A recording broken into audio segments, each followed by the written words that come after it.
मोह भाव निर्मल मन जन सो मोह पावा निर्मल मन जन मोह कपट छल छिद्र न भाव मोह कपट छल छिद्र न भावा निर्मल मन जन सो मोह पावा निर्मल मन जन सो मोह पावा मोह कपट। भगवान कहते हैं निर्मल मन जन सो मोह पावा और मोह कपट छल छिद्र ना भावा। प्रेम से बोलो। एक सच्ची घटना सुनाता हूं आपको वृंदावन की, ज्यादा पुरानी नहीं है, ये बिल्कुल सच्ची घटना है। जिसका मन निर्मल होता है ना तो उसको आज भी भगवान मिलते हैं। एक बड़ा सज्जन व्यक्ति था, बड़ा ही शरीफ था, और जो शरीफ सज्जन होते हैं ना उसको आजकल लोग जो है ना पागल समझते हैं कि ये तो बेकार है, कोई काम का नहीं है। जन को अब महाराज वो अपने गांव में रहता था और गांव के सारे लोग उसको परेशान करते थे। और जब गांव वाले ने ज्यादा परेशान किया तो महाराज परेशान होकर के वो अपना गांव छोड़ करके एक दिन वृंदावन आ गया। अब वृंदावन के बारे में कुछ जानता तो था नहीं कि कहाँ रहना है, कहाँ खाना है, कुछ पढ़ा लिखा था नहीं, बिल्कुल अंगूठा छाप था, कुछ भी नहीं आता था। सो महाराज वो घूमते घूमते वृंदावन की परिक्रमा में घूमते घूमते एक आश्रम में पहुंच गया। और महाराज जैसे उस आश्रम में पहुंचा तो इसको जोड़ की भूख लगी हुई थी। वहां पर भंडारा चल रहा था। अब भंडारा चल रहा था लेकिन महाराज आश्रम के दरवाजे पर एक मोटे तगड़े बाबा जी बैठे हुए थे डंडा लेकर के। जो महात्मा लोग होते हैं ना इनका ये कोतवाल होते हैं, पूरी टोली का जो हेड होता है उनको कोतवाल बोलते हैं। कोतवाल जी दरवाजे पर बैठे थे। पहले महंतों का भोजन होगा, फिर संतों का भोजन होगा और इसके बाद फिर सभी के लिए प्रसाद मिलेगा। अब ये बेचारा दूर खड़ा खड़ा देखता रहा, हिम्मत होए ना तो जाएं कैसे। लेकिन धीरे धीरे करके महाराज ये गया और गया तो इसने बाबा को प्रणाम किया। बोले बाबा क्या हम भी यहाँ भोजन कर सकते हैं? बाबा ने कहा भंडारा चल रहा है, कोई बात ना, तू भी भोजन पाए ले। अब ये तो महाराज खूब भूखा तो था ही। अंदर गया सो महाराज इसने खूब भोजन किया। एक पंगत उठ गई, दो उठ गई, तीन उठ गई, ये खाता ही रहे। खाता भी बहुत था, हाँ खूब खाता था, खूब बढ़िया पेट भर के भोजन किया। इसको महाराज कई साल के बाद इतना बढ़िया भोजन मिला था। चकाचक इसने भोजन किया। भोजन करने के बाद फिर बाहर आया। अब इसने सोचा इस जगह को छोड़ने से फायदा ही क्या है, यहीं देख लेते हैं, कोई व्यवस्था बनेगी तो यहीं रहेंगे, यहीं खाएंगे। सो बाहर आया। बोले बाबा आपकी बहुत कृपा भाई, खूब मौज आएगी, बहुत बढ़िया भोजन हुए। एक बात पूछूं बाबा? बोले हाँ। बोलो ये भंडारा यहाँ रोज होता है क्या? बाबा बोले हाँ रोज होता है, यहाँ खूब होता है। सो हमारा हिम्मत जुटा करके बोले बाबा तो हम यहीं रह सकते हैं क्या? बाबा ने कहा हाँ हाँ कोई बात नहीं, सेवा करनी पड़ेगी, रह जाओ। एक बात बताओ, रामायण पढ़नी आती है? बोले वो तो नहीं आती है। गीता पढ़नी आती है? वो नहीं आती है। क्या आता है? आरती कर लोगे? बोले वो भी नहीं आता है।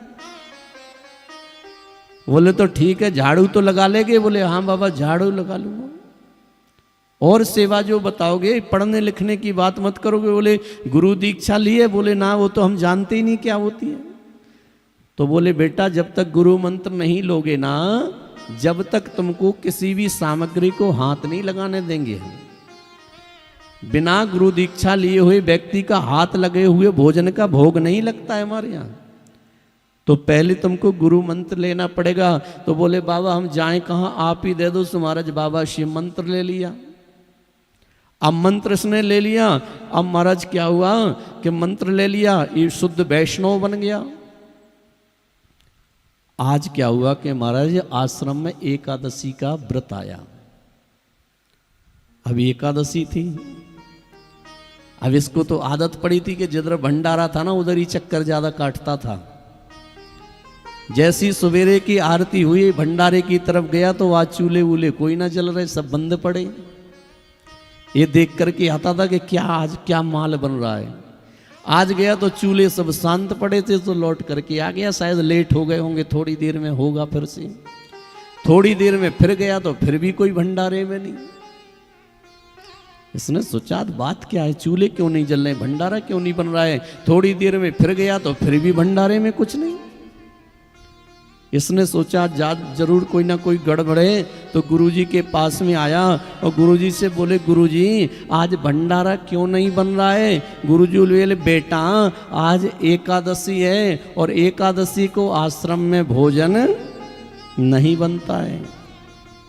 आश्रम में भोजन नहीं बनता है। बोले हाँ, आश्रम का नियम है कि जो आश्रम है सबको एकादशी का व्रत करना पड़ता है। और देखो तुमने भी दीक्षा ले ली तो तुमको भी एकादशी करनी पड़ेगी। तो हाथ जोड़ करके बोला, गुरुजी एकादशी होती क्या है। बोले अब भोजन ही कल मिलेगा, इसको एकादशी कहते हैं। बोले गुरुजी अगर हमने एकादशी कर ली ना तो हम तो द्वादशी देख ही नहीं पाएंगे। गुरुजी अगर आपने हमको एकादशी करा दी तो हम तो द्वादशी देख ही नहीं पाएंगे। क्यों। बोले महाराज यहाँ तो भूख लगी, प्राण निकलने लग गए अभी से, हमारे तो पेट में आग लगी पड़ी, आप कहते हो एकादशी, हम तो एकादशी नहीं कर पाएंगे। तो बोले बेटा आश्रम का नियम है कि यहाँ तो भोजन बनेगा नहीं, चाहे मरो चाहे जियो, यहाँ भोजन बनने वाला नहीं है। अरे गुरुजी कुछ तो कृपा करो। तो गुरुजी को दया आई तो बोले, अच्छा एक बात बता, तुझे भोजन बनाना आता है। सो महाराज बोला, वो भी नहीं आता है। बेटा तो तुझे कौन बनाएगा। ऐसा कर देख, तुझे अगर भोजन बनाना आता हो तो तू आश्रम से राशन पानी ले जा और जमुना के किनारे चला जा, वहाँ पर भोग बनाना और भगवान को भोग लगाना, नहीं तो महात्मा कान पकड़ के बाहर कर देंगे। सो मरता क्या नहीं करता। इसने मारा राशन पानी लिया और राशन पानी लेकर के ये यमुना जी के किनारे पहुंच गया। अब देखो इसको भोलापन। अब गुरुजी ने कह दी थी ना कि भगवान का भोग लगाना तब पाना। सो ये यमुना जी के किनारे गया महाराज, इसने दाल चावल और टिक्कड़ जो भी बना जैसे तैसे करके अब इसने भगवान का भोग बना लिया, प्रसाद भोजन तो बना लिया। अब इसे भोग लगाना तो आता ही नहीं था, लेकिन भोग लगते हुए ये देखता रहता था कि गुरुजी पर्दा लगाते हैं, घंटी बजाते हैं, आचमनी ऐसे ऐसे करते हैं, सब चीज़ देखता रहता था कि भोग कैसे लगता है। लेकिन गुरुजी जो मंत्र बोलते थे वो इसको याद नहीं था। सो महाराज इसने भोजन बना करके थाली लगा के रख ली और भगवान से बोला, आ जाओ खा लो। भगवान नहीं आए। अब इसने सोचा भगवान आए तो आए कैसे। अब इसको देखो, इसका कितना सुंदर भाव है, निर्मल भाव है। अभी भगवान को बुलाने लगा, राजा राम आइए, प्रभु राम आइए, मेरे भोजन का भोग लगा जाइए। राजा राम आइए, राजा राम आइए, मेरे भोजन का भोग लगाइए। राजा राम आइए, प्रभु राम आइए, मेरे भोजन का भोग लगाइए। राजा राम आइए, मेरे राम आइए, मेरे भोजन का भोग लगाइए। सभी लोग बोलिए, राजा राम आइए, प्रभु राम आइए, मेरे भोजन का भोग लगा जाइए। राजा राम आइए, मेरे राम आइए, मेरे भोजन का भोग लगा जाइए। लेकिन भगवान नहीं आए।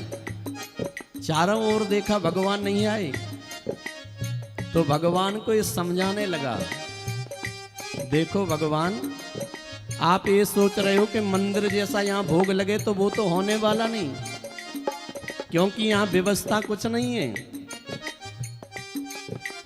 आचमनी अर्घान आरती यहाँ न कोई मेहमानी, आचमनी अर्घान आरती यहाँ कोई मेहमानी, आचमनी अर्घान आरती यहाँ नहीं मेहमानी, आचमनी अर्घान आरती, सूखी रोटी पाओ प्रेम से पियो नदी में पानी, सूखी रोटी पाओ प्रेम से पियो नदी में पानी, राजा राम आइए प्रभु राम आइए, मेरे भोजन का भोग लगा जाइए, राजा राम आइए मेरे राम आइए, मेरे भोजन में भोग लगा जाइए, राजा राम आइए प्रभु राम आइए, मेरे भोजन का भोग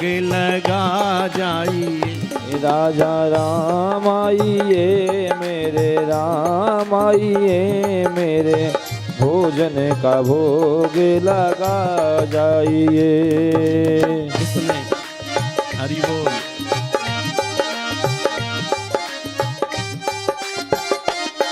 जय हो।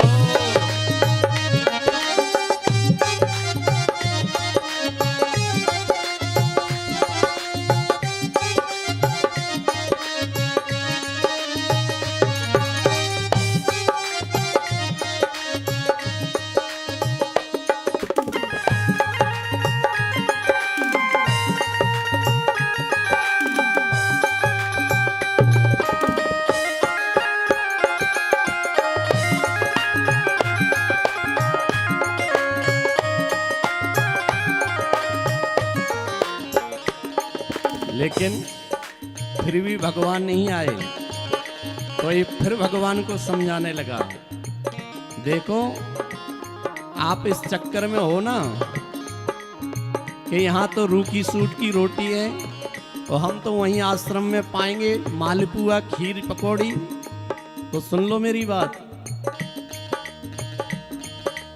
रूखी सूखी तज दोगे, भूल करोगे यदि तज दोगे भोजन रूखे सूखे, भूल करोगे यदि तज दोगे भोजन रूखे सूखे, भूल करोगे यदि तज दोगे भोजन रूखे सूखे, भूल करोगे यदि तज दोगे भोजन रूखे सूखे, एकादशी आज मंदिर में बैठे रहोगे भूखे, एकादशी आज मंदिर में बैठे रहोगे भूखे, राजा राम आइए प्रभु राम आइए, मेरे भोजन का भोग लगा जाइए, राजा राम आइए मेरे राम आइए, मेरे भोजन का भोग लगा जाइए, मेरे भोजन का भोग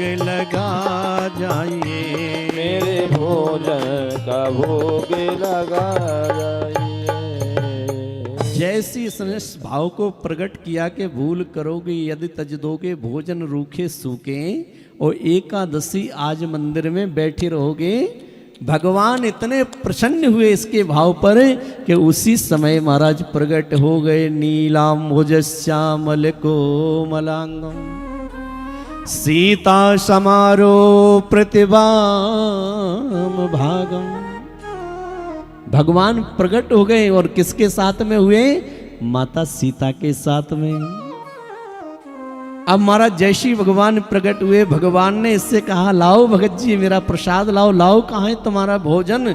सो महाराज ये पहले भगवान को देखे और फिर रोटियों को देखे, क्योंकि भोजन बनाया था दो के हिसाब से, एक भगवान जी एक मैं, दो के हिसाब से बनाया, हो कितने गए? 3। अब फिर भगवान को देखे, फिर रोटी देके भगवान ने कहा अभी तो बुला रहे थे, अब लाओ लाओ भोज लाओ। सो महाराज बोले ठीक है जी महाराज, थोड़ा जल्दी आ जाए करे, बड़ा परेशान करती हो। अब महाराज इसने भोग लगाया और जैसे ही भगवान ने पाया, माँ जानकी जी ने खूब भोजन पाया और भोजन पाने के बाद महाराज जब दो ने पा लिया तो थोड़ा सा बचा इसको। अब इसका पेट नहीं भरा, लेकिन फिर भी तसल्ली कल्ली खा करके चला गया, आश्रम में चला गया।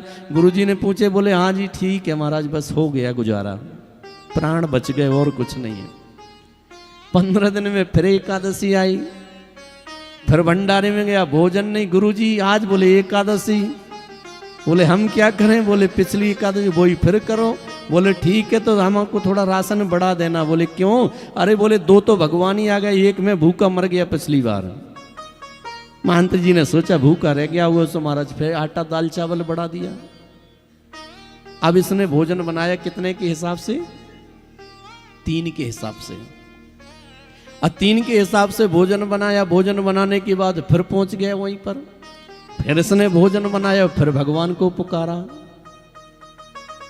राजा राम आइए, सीता राम आइए, मेरे भोजन का भोग लगाइए। और जैसे महाराज इसने पुकारा और सो भगवान तो तैयारी बैठे थे और भगवान आने को तैयार थे। जानकी जी इतने में लक्ष्मण जी आए, बोले भैया कहाँ जा रहे हैं आप, मेरे को कहीं छोड़ के नहीं जाते, पिछली एकादशी वो भी चले गए थे। बोले तुम भी चलोगे? बोले हाँ। सो महाराज इतबार किया राम जी और लक्ष्मण जी और सीता जी।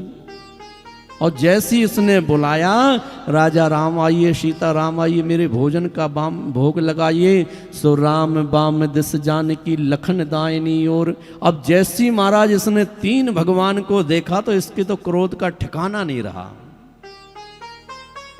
अब फिर रोटी देके, फिर भगवान देके, फिर रोटी देके, फिर भगवान देके, भगवान से बोला अच्छा जी महाराज, भगवान बहुत देखे लेकिन सब आपसे कमजोरी देखें। अरे कम से कम बता तो जाते कि हम 3 आएंगे। ये कौन है? भगवान बोले हमारे भैया हैं। बोले शकल से तो नहीं लग रहे तुम्हारे भैया, तुम काले जे गोरे, किसको लेके आए हो? बोले अब गोरे हैं तो क्या करें, हमारे ही भैया हैं। बोले एक बात बताओ, हमने तुम्हारा ठेका लिया कि तुम्हारे परिवार का भैया का है? अब भगवान बोले देख भैया तू सुनावे तो ज्यादा मत है, अब तुझे भोजन कराना है तो करा। बोले ठीक है, अब आ गए तो कर लो। तो जैसे तैसे करके महाराज इसने फिर भोजन कराया। अब 3 ने भोजन किया तो ये फिर भूखा रह गया, फिर चला गया। अब गुरुजी ने कहा बेटा कैसा रहा दिन? बोले गुरुजी मत पूछो, ये भगवान का चक्कर ही बेकार है। पता नहीं आप लोग कैसे भगवान को झेलते हो। एक को कहो 2 आते हैं, 2 को कहो 3 आ जाते हैं। अब महाराज फिर एकादशी आई और जैसी एकादशी आई तो गुरुजी से बोला गुरुजी इस बार 8 राशन और बढ़ाओ। अरे बोला तेरा इतने में पेट नहीं भरा? बोले मेरा तो भर जाता, उनका नहीं भरता है। बोले किसका? बोले भगवान आते हैं। झूठ बोलता है, हमारी दाढ़ी सफेद हो गई, आज तक भगवान ने एक ग्रास नहीं खाया, तू झूठ बोलता है। भगवान आए, तेरे को देंगे भगवान दर्शन। नहावे नहीं, धोवे नहीं, मंत्र आता नहीं, क्रिया आती नहीं, तुझे भगवान मिलेंगे। सो गुरुजी से बोला गुरुजी मैं झूठ नहीं बोल रहा हूँ, वास्तव में आते हैं भगवान। तो गुरुजी ने कहा ये इसकी परीक्षा लेते हैं आज। तो गुरुजी ने क्या किया, 10 किलो आटा, 5 किलो चावल दाल, खूब राशन दे दिया। महाराज इसने सिर के ऊपर रखा और चल दिया और जाकर के सीधे जमुना के किनारे गया और जमुना के किनारे इसने पेड़ के नीचे राशन रख दिया और सब कुछ रखने के बाद आराम से बैठ गया और भगवान को बुलाने लगा। बोले आज तभी बनाएंगे जब आ जाएंगे कि राजा राम आइए, सीता राम आइए, मेरे भोजन का भोग। राजा राम आइए, सीता राम आइए, मेरे भोजन का भोग लगाइए। राजा राम आइए, लक्ष्मण राम आइए, मेरे भोजन का भोग लगा जाइए। राजा राम आइए, लक्ष्मण राम आइए, मेरे भोजन का भोग लगाइए। मेरे भोजन का भोग लगाइए, मेरे भोजन का भोग लगाइए। अब महाराज जैसी भगवान वहां से निकलने लगे तो इस बार भरत और शत्रुघ्न भी आ गए। बोले भैया आप तीनों पिछली एकादशी को निकल गए थे, हमको क्यों नहीं ले जाते हो? बोले तुम भी चलोगे? बोले हाँ। सो हमारा 2 और बढ़ गए। इतने में रास्ते में हनुमान जी मिल गए। हनुमान जी बोले प्रभु मुझे क्यों छोड़ रहे हो? बोले तुम भी चलोगे? बोले हाँ। सो महाराज हनुमान जी को भी ले लिया। अब सारे के सारे विमान में बैठे और ये भगत जी पेड़ के नीचे नीचे बुला ही रहे थे, राजा राम आइए, प्रभु राम आइए, लक्ष्मण राम आइए, मेरे भोजन का भोग लगा जाइए। राजा राम आइए, लक्ष्मण राम आइए, मेरे भोजन का भोग लगा जाइए। मेरे भोजन का भोग लगा जाइए। कि जब जंगल में भक्त ने कीनी करुण पुकार, तत्क्षण वहाँ प्रकट हुआ दिव्य राम दरबार। जैसे इसने पुकारा उसी समय महाराज वहां पर भगवान का दरबार प्रकट हो गया। राम लक्ष्मण भरत शत्रुघ्न जानकी और हनुमान जी। आहा, अब तो महाराज इसके क्रोध का ठिकाना नहीं रहा। राम जी ने कहा अरे भगत जी आपने बुलाया, हम आ गए, अब भोजन कराओ। बोले ये सब बारात कहां से लेकर के आए हो? कोई तुम्हारा ईमान धर्म है क्या? नहीं। ये कौन है? बोले ये हमारे 2 भैया हैं। चलो ठीक है भैया तो चले, अभी बंदर क्यों ले आए हैं? इंसानों की तो बात चलेगी चलेगी, बंदर भी। भगवान बोले अब हमारे ये सखा हैं, हमारे बड़े प्रिय हैं, इसलिए ये भी आ गए। ला भोजन लाओ। सो बोले भोजन लाओ कहां से, हमने बनाया ही नहीं। बोले क्यों नहीं बनाया? बोले जब हमको मिलना ही नहीं है तो हम क्यों बनाए हैं? जब हमको मिलना ही नहीं तो हम बनाए क्यों? भरत जी ने सोचा अच्छी जगह आ गए। हम तो सोचते थे कोई अच्छी जगह जाते होंगे, इसके यहाँ आते हो आप प्रभु? अरे भगत जी तो चलो ठीक है जल्दी बनाओ बनाओ, अब तो बनाओ, हम आ गए तो भोजन तो करके ही जाएंगे। सो महाराज भगत बोला ये रखा है राशन पानी, आराम से बनाओ खाओ। हाँ बचे तो मुझे दे देना, नहीं तो सीताराम। लेकिन जो गुरुजी थे ना वो छुप करके पेड़ के नीचे खड़े हैं कि अच्छा पागल है, सुबह से करके बैठा है, ना बनाता है ना कुछ करता है, कहता है भगवान आते हैं। अब भगवान ने चारों ओर देखा कि भैया क्या विचार है, बना करके खाओगे कि चलें भूखे? अब बोले महाराज जाके वहां भी बनाना ही पड़ेगा, इसलिए जैसा वहां बनाएंगे यहीं बना लेते हैं।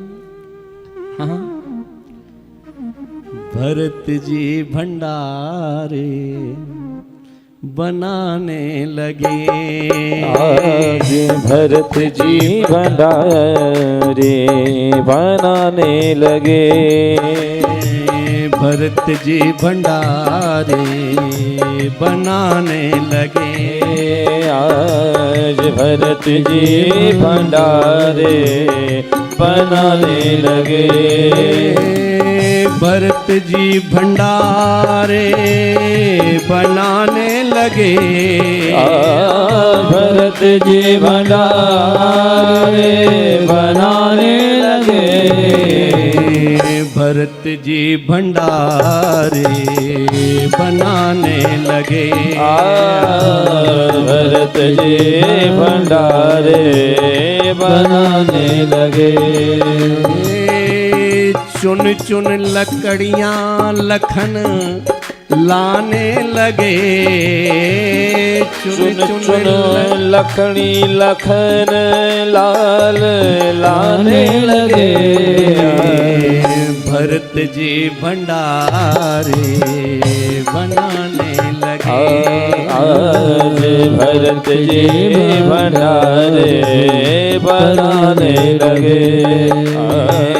भरत जी भंडारे बनाने लगे। सभी वहां पर लग गए। भरत जी महाराज भंडारे में लग गए, लक्ष्मण जी जंगल से लकड़ी लेकर के आए, शत्रुघ्न जी महाराज बैठे बैठे महाराज सब्जी काट रहे हैं। हनुमान जी से कहा पानी भर करके लाओ, और महाराज हनुमान जी पानी भर के लाए। और हनुमान जी से कहा यहाँ सफाई करो, तो झाड़ू तो थी नहीं, तो हनुमान जी अपनी पूंछ से पोंछा लगाने लग गए। और महाराज खूब दिव्य आराम से भोजन प्रसाद बना, और भगवान ने भोजन पाया। अब गुरुजी का दिमाग खराब होने लग गया कि सुबह से शाम हो गई, अच्छा पागल है, इस पागल के चक्कर में मैं भी पागल हो गया।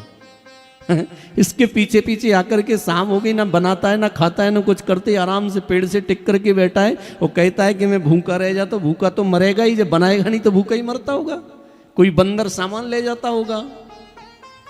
सो महाराज वहां पर दिव्य दरबार सजा हुआ था, वो आराम से आंख बंद करके भगवान के दर्शन लीला के दर्शन कर रहा था। इतने में महाराज जी गुरुजी वहां पर आ गए, और गुरुजी ने हाथ का थप्पड़ लगाया, बोले पागल यहां बैठा है पागलों की तरह। सो महाराज आंख खोल करके बोला गुरुजी आप ठीक आ गए, गुरुजी आप ठीक आ गए। देखो आप सोचते होगे कि मैं झूठ बोलता हूं, देखो देखो ये सारी की सारी बारात बैठी है, ये सब भोजन कर जाते, मैं भूखा मर जाता हूं। गुरुजी ने कहा कौन? अरे बोले ये तो बैठे हैं। बोले कौन बैठा है? अरे बोले ये भगवान तो बैठे हैं। बोले कहाँ बैठे हैं? सो महाराज इसने भगवान की ओर देखा, बोले आप हमारे गुरुजी को क्यों नहीं दिखते हो? बोले हम इनको नहीं दिखेंगे। बोले क्यों? हमारे गुरुजी हैं, इनको क्यों नहीं दिखोगे? इनका इतना बड़ा आश्रम है, इतने हजार चेले हैं, इतनी बड़ी गौशाला, इतना बड़ा भंडारा करते हैं, हमारे गुरुजी को क्यों नहीं दिखोगे? इतनी बड़ी दाढ़ी है हमारे गुरुजी की। भगवान ने कहा मैं इनको नहीं दिखूंगा। क्यों? क्योंकि इनका मन निर्मल नहीं है। मैं उसी को दिखता हूं निर्मल मन जन सो मोहि पावा, और मोहि कपट छल छिद्र न बाबा। गुरुजी से बोला, गुरुजी ने कहा क्या क्या बात कर रहा है, किससे बात कर रहा है? पेड़ों से बात कर रहा है? बोले नहीं भगवान से बात कर रहा हूं, ये बैठे हुए हैं। बोले क्या बात हुई? भगवान कह रहे कि आपके गुरुजी को नहीं दिखेंगे। बोले क्यों नहीं दिखेंगे? बोले भगवान कह रहे हैं कि आपका मन निर्मल नहीं है। गुरुजी महाराज धड़ धड़ करके आंसू बहने लगे, और शिष्य के पैर पकड़ लिए, बोले कैसे भी हो आज मेरे को अपने भगवान के दर्शन करवा दे। शिष्य ने कहा गुरुजी तुमने मेरा भोजन किया, मेरी रोटी खाई है ना, इन्हीं गुरुजी का था वो सब माल, एक बार तो दर्शन दे दो। तो भगवान ने दिव्य छटा के गुरुजी को दर्शन दिए, और भगवान अंतर ध्यान हो गए। गुरुजी लौट करके फिर आश्रम में नहीं गए।